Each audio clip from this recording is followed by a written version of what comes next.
ಪಟ್ಟಣ ಪಂಚಾಯತಿ ವಸತಿ ಗೃಹ ಲಾಡ್ಜಿಂಗ್ ಅದಕ್ಕೆ 40 ಲಕ್ಷ. ಯಾಕಂದರೆ ನಮ್ಮ ದೊಡ್ಡ ಬಸ್ ಸ್ಟ್ಯಾಂಡಲ್ಲಿ ಇರುವಂಥ ಒಂದು ಏನಿದೆ, ನಾವು ಪಟ್ಟಣ ಪಂಚಾಯತಿ ನಾವು ನಡೆಸ್ತೀವೋ ಇಲ್ಲ ಟೆಂಡರಿಗೆ ಬಸ್ ಸ್ಟ್ಯಾಂಡ್ ಹೋಟ್ಲುಗಳು ನಾವು ಟೆಂಡರ್ ಮಾಡಿ ನಮಗೆ ಸೋರ್ಸ್ ಆದಾಯ ಆಗಿದೆ ಆ ಥರ ಮಾಡ್ತೀವೋ ಅದು ಬೇರೆ. ಆದರೆ ಮಾಡಬೇಕು ಅನ್ನೋ ಕಾನ್ಸೆಪ್ಟ್ ಇಟ್ಕೊಂಡು ನಾವು ಈ ನಮ್ಮ ನೆನಪಿಡಲ್ಲಿ ಅದನ್ನು ಪ್ರಾರಂಭ ಆಗಿದ್ದು. ಈಗ ಅದನ್ನು ದೊಡ್ಡ ಬಸ್ ಸ್ಟ್ಯಾಂಡಲ್ಲಿ ನಮ್ಮ ಸತೀಶ್ ಕಂಪ್ಯೂಟರ್ ಮೇಲ್ಭಾಗ, ಉಮೇಶ್ ಸತೀಶ್ ಕಂಪ್ಯೂಟರ್ ಮೇಲ್ಭಾಗದಲ್ಲಿರುವಂತಹ ಇದರಲ್ಲಿ ನಾನು ಜಾಗ ನೋಡಿ ಎಸ್ಟಿಮೇಟ್ ಮಾಡಿ ಅವರನ್ನು ಬಿಲ್ಡಿಂಗಿನ ಇದನ್ನು ಕೇಳ್ಕೊಂಡಿದ್ದಾರೆ, ಏನು ಅದನ್ನು ವ್ಯಾಲಿಡ್ ಏನು ಕೇಳ್ಕೊಂಡು ಅದನ್ನು ಕ್ಲಿಯರಿಟಿ ಆಗಿದೆ. ಈಗ ಅದನ್ನು 3-4 ದಿವಸದಲ್ಲಿ ಅದು ಬರ್ತಾಯಿದೆ. ಅದು ಬಜೆಟಲ್ಲಿ ಘೋಷಣೆ ಮಾಡಿದ್ವಿ. ಅದು ಸಹ ಈಗ 1 ವಾರದಲ್ಲಿ ಟೆಂಡರ್ ಮಾಡ್ತಾ ಇರುವಂಥದ್ದು. ಅದಕ್ಕೂ ಸಹ ಟೆಂಡರ್ ಪ್ರೊಸೆಸ್ಸಿಗೆ ರೆಡಿಯಾಗಿ ನಿಂತಿದೆ. ಅದು ಅವರಿಗಿಲ್ಲ, ಅದ್ರ ಮೇಲೆ ಅದೆಲ್ಲ PWD ಅವ್ರದ್ದು ಅದನ್ನು ಕೇಳಿದ್ರು, ಸ್ಟೆಬಿಲಿಟಿ ಸರ್ಟಿಫಿಕೇಟ್ ಅಂತ ಕೇಳಿ ಮಾಡಿ ಕಳಿಸಿದ್ದೀವಿ. ಅದೆಲ್ಲವೂ ಇದೆ. ಅಲ್ಲ ಎಲ್ಲ ಪಿಲ್ಲರ್ ಸ್ಟ್ರಕ್ಚರ್ಗಳೇ, ಅದು IDS ಸಮಿತಿದು ಬಿಲ್ಡಿಂಗ್ ಇಲ್ಲ, ಪಿಲ್ಲರ್ ಸ್ಟ್ರಕ್ಚರ್ಗಳೇ. ಆ ಬಿಲ್ಡಿಂಗ್ ಇದ್ರ ಸ್ಟೆಬಿಲಿಟಿಗಳು ಮಾಡಿ ಕಳಿಸಾಗಿದೆ, ಸರ್ಟಿಫಿಕೇಟ್ ಎಲ್ಲ ಆಗಿದೆ. ಅದು 1 ವಾರದಲ್ಲಿ ಮಾಡ್ತೇವೆ. ಅಲ್ಲ, ಒಂದೇ ಫ್ಲೋರು. ಈಗ ಡಬಲ್ ಬೆಡ್ರೂಮಿಂದು ಮೂರು ಇದು ರೂಮ್ಸ್ ಆಗುತ್ತೆ, ಮತ್ತು ಸಿಂಗಲ್ ಬೆಡ್ರೂಮಿಂದು 2 ರೂಮ್ಸ್ ಆಗುತ್ತೆ. ಅದು ಬಸ್ ಸ್ಟ್ಯಾಂಡಲ್ಲಿ ಆಗುವಂಥದ್ದು. ಅದನ್ನ ಚಿಕ್ಕ ಪುಟ್ಟ ಕಾರ್ಯಕ್ರಮಗಳು ಈಗ ನಾವು ನೋಡಿರ್ಬೋದು. ನಮ್ಮ ಗೋಪಾಲ ರಂಗಮಂದಿರದಲ್ಲಿ ನಾವು ಇಷ್ಟು ದೊಡ್ಡ ಮಟ್ಟದ ಅಮೌಂಟು ನಾವು ನವೀಕರಣ ಕೊಟ್ಟಿದ್ದು ಕಮ್ಮಿನೇ. ಈಗ 19 ಲಕ್ಷ ರೂಪಾಯಿ ಈಗಾಗಲೇ ಟೆಂಡರ್ ಆಗಿದೆ. 12 ಲಕ್ಷ ರೂಪಾಯಿ ನಾವು ಫಸ್ಟಿಗೆ ಮಾಡಿದ್ವಿ, 7 ಲಕ್ಷ ರೂಪಾಯಿ ಮತ್ತು ರಿಪೀಟಾಗಿ ಎಲೆಕ್ಟ್ರಿಫಿಕೇಷನ್ಗೆ ಅಂತ ಮಾಡಿದ್ದೀವಿ.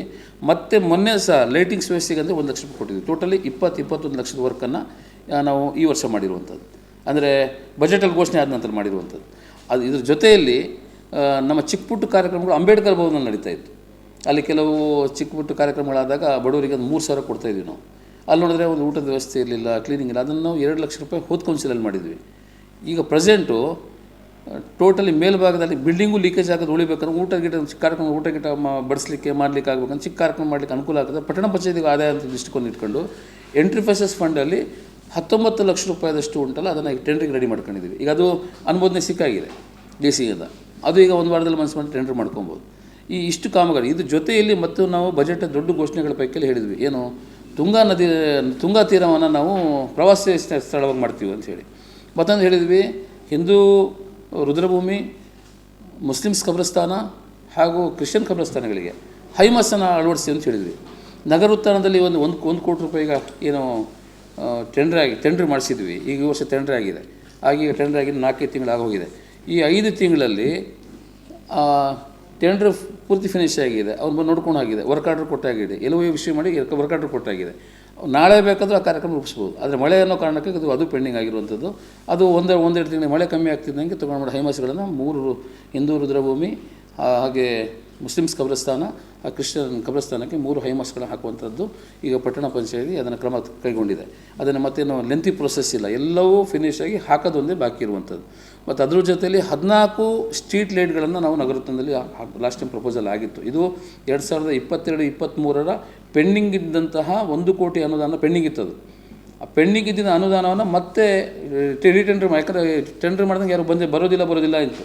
ನಾವು ಕೌನ್ಸಿಲ್ ಡೆಲಿಗೇಷನ್ ಹೋಗಿ ನಮ್ಮ AE ಮೇಡಮರಿಗೆ ಅವರು ಸಂಪರ್ಕ ಮಾಡಿ ಇಲ್ಲ ತಕ್ಷಣ ಮಾಡಿಕೊಡ್ಬೇಕಾಗತ್ತೆ ಮತ್ತು ನಾವು ಲೋಕಾಯುಕ್ತ ನಾವು ಕಂಪ್ಲೇಂಟ್ ಮಾಡ್ತೀವಿ ಅಂತೆಲ್ಲ ಪ್ರಸ್ತಾಪ ಮಾಡಿದ ಮೇಲೆ 1 ಕೋಟಿ ರೂಪಾಯಿ ಟೆಂಡರ್ ಆಗಿತ್ತು. ಆ ಟೆಂಡರ್ ಆಗಿ 4 ತಿಂಗಳಾಗಿದೆ. ಗೊತ್ತಿದ್ದಾರೆ ಸ್ವಲ್ಪ ಡಿಲೇ ಕೆಲಸ ಪ್ರೋಸೆಸ್ ಮಾಡ್ತಾ ಇದ್ದಾನೆ, ಆದರೆ ಇಷ್ಟೊತ್ತಿಗೆ ಇಂಪ್ಲಿಮೆಂಟ್ ಆಗ್ಬಿಡೋದು. ಅದು ಆ 13 ಕಂಬಗಳನ್ನು ಸಹ ಶಾಸಕರಿಗೆ ನಾನು ಮಾತಾಡಿಕೊಂಡು ತುಂಗಾ ತೀರದಲ್ಲಿ ಇರುವಂತಹ ಅದನ್ನು ಸೈಡಲ್ಲಿ ಹಾಕುವಂಥದ್ದಕ್ಕೆ ನಾನು ಪ್ರಯತ್ನ ಮಾಡ್ತೇನೆ. ಯಾಕಂದರೆ ಅದು ಹಾಕಿದರೆ ನಾವು ಹೇಳಿದ್ವಿ ಪ್ರವಾಸೋದ್ಯಮ ಮಾಡ್ತೀವಿ ಅಂಥೇಳಿ. ಬೆಂಚಿಂಗ್ ಸಿಸ್ಟಮನ್ನು ನಾವು ಅಲ್ಲಿ ಅಳವಡಿಸ್ತೀವಿ ವ್ಯೂಸ್ ನೋಡಲಿಕ್ಕೆ ಅಂಥೇಳಿ ನಾವು ಹೇಳಿದ್ವಿ. ಆ ಬೆಂಚಿಂಗ್ ಸಿಸ್ಟಮ್ ಜಾಸ್ತಿ ಏನು ಕಾಸ್ಟ್ ಆಗೋದಿಲ್ಲ, ಮಾಡ್ತೀವಿ. ಮತ್ತು ನಮ್ಮ ಗೀತಾ ರಮೇಶ್ವರ ಅಧ್ಯಕ್ಷರು ಮಾಡಿದರು ಐ ಲವ್ ಯು ತೀರ್ಥಹಳ್ಳಿ ಎಲ್ಲ ಕಡೆ ನಮ್ಮ ಪ್ರೀತಿಯ ತೀರ್ಥಹಳ್ಳಿ ಅಂಥೇಳಿ ಅದನ್ನು ಬೋರ್ಡ್ ರೆಡಿ ಆಗಿಬಿಟ್ಟಿದೆ. ಈಗ ಅದು ನಾವು ಗಾಂಧಿ ಚೌಕದಲ್ಲಿ ಹಾಕಬಂತಿದ್ವಿ.